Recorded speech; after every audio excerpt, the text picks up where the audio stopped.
Hứa Khải suýt lỡ duyên với Đàm Tùng Vận. Có nhiều nguồn tin cho rằng Hứa Khải không phải người đầu tiên được chọn vào vai nam chính ở Em Đẹp Hơn Cả Ánh Sao. Hứa Khải không phải nam chính đầu tiên của Em Đẹp Hơn Cả Ánh Sao. Bộ phim đánh dấu màn hợp tác giữa Hứa Khải và Đàm Tùng Vận Em Đẹp Hơn Cả Ánh Sao đang nhận được nhiều phản hồi tích cực từ khán giả. Ngoại hình sáng, vóc dáng cân đối của Hứa Khải được nhận xét phù hợp với hình tượng tổng tài Hàn Đình, không khiến người xem có cảm giác dầu mỡ, gượng gạo khi theo dõi phim.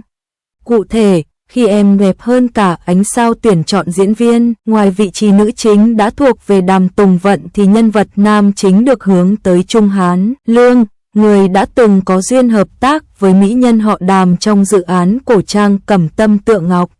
Có tin tức cho rằng, thời điểm Cửu Nguyệt Hy viết Giữa Chốn Phồn Hoa Gặp Được Người, nguyên tác của Em Đẹp Hơn Cả Ánh Sao, cô đã lấy Trung Hán Lương làm hình mẫu để xây dựng nhân vật Hàn Đình. Xong, xét tới sau năm bên nhau trọn đời đã quá tuổi để đóng phim ngôn tình tổng tài cùng nhiều vấn đề khác, đoàn phim đã quyết định không lựa chọn anh.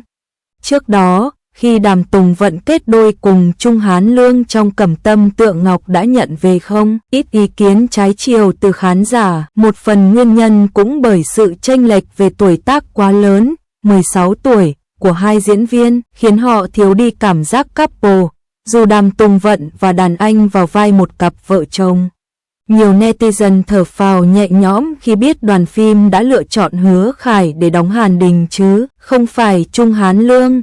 Hot là vậy nhưng phim của Hứa Khải Đàm Tùng Vận vẫn bị chê, từng không được kỳ vọng quá nhiều. Em Đẹp Hơn Cả Ánh Sao bất ngờ trở thành bộ phim hot nhận về nhiều bình luận tích cực của khán giả, thậm chí phim còn có rating và nhiệt độ vượt Mặt Trường Tương Tư 2 của Dương Tử. Tuy nhiên, phim vẫn còn một số khuyết điểm chưa làm hài lòng người xem. 1. Hứa Khải, Đàm Tùng Vận có diễn xuất an toàn, một màu. Theo nhiều khán giả bình luận, vai diễn của cả Hứa Khải và Đàm Tùng Vận đều quá an toàn, một màu. Ngay bộ phim trước đó lên sóng là Thừa Hoan Ký, Hứa Khải cũng đã đóng vai nhân vật giám đốc, tổng tài. Về phía Đàm Tùng Vận, nhân vật Kỳ Tinh của cô bị nhận xét nhàm chán và không có gì khác biệt với vai trước đó là Xin Hãy Gọi Tôi Là Tổng Giám Đốc. 2.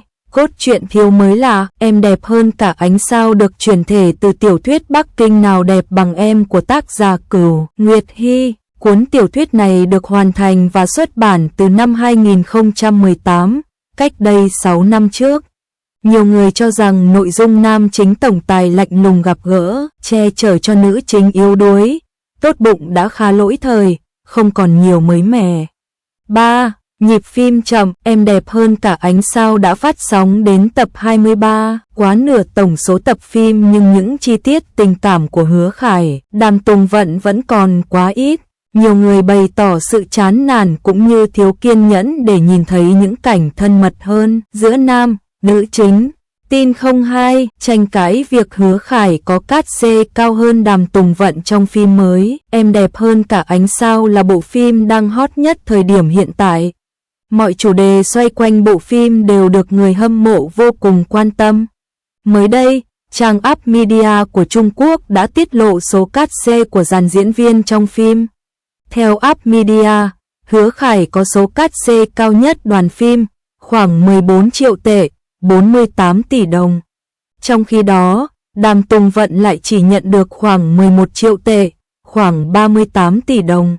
Đàm Tùng Vận bất ngờ có cát xê thấp hơn Hứa Khải.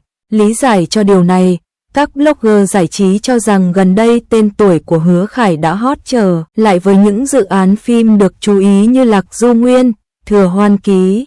Việc nam diễn viên được nâng cát xê sau gần 10 năm diễn xuất cũng là điều có thể hiểu được. Ngoài ra trong bộ phim Em Đẹp Hơn Cả Ánh Sao, nhân vật nam chính Hàn Đình có khá nhiều phân cảnh quan trọng, có ảnh hưởng đến mạch phim. Thời gian lên sóng của Hứa Khải cũng ngang ngửa Đàm Tùng Vận nên việc được nhận cát xê cao là điều dễ hiểu. Tuy nhiên, không ít người hâm mộ của Đàm Tùng Vận tỏ ra bất bình vì nữ diễn viên vốn có phiên một thành tích lẫn khả năng diễn xuất đều tốt hơn nhưng lại nhận về số cát xê thấp hơn khá nhiều.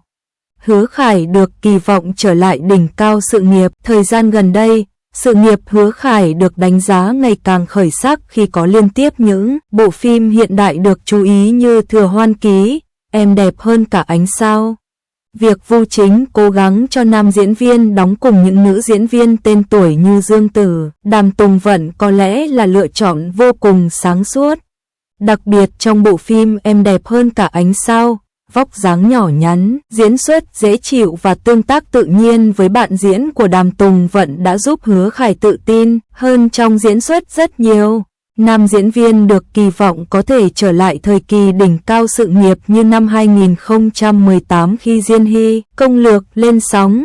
Hứa Khải tiết lộ có 1.000 cảnh hôn với Đàm Tùng Vận trong Em đẹp hơn cả ánh sao. Hứa Khải tiết lộ có hàng nghìn cảnh hôn với Đàm Tùng Vận. Dù không nhận được nhiều kỳ vọng trước khi lên sóng nhưng Em đẹp hơn cả ánh sao do Hứa Khải, Đàm Tùng Vận đóng chính vẫn đạt được rating và nhiệt độ cao đáng nể.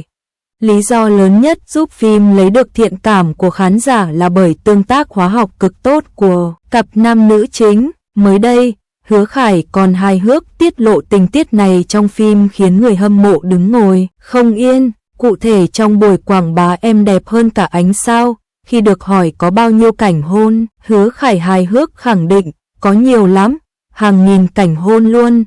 Trong khi đó, Đàm Tùng Vận lại ngại ngùng cho rằng không nhiều, nhưng những cảnh này rất gần gũi với đời thường. Những người trẻ khi yêu nhau vẫn thường hôn như vậy.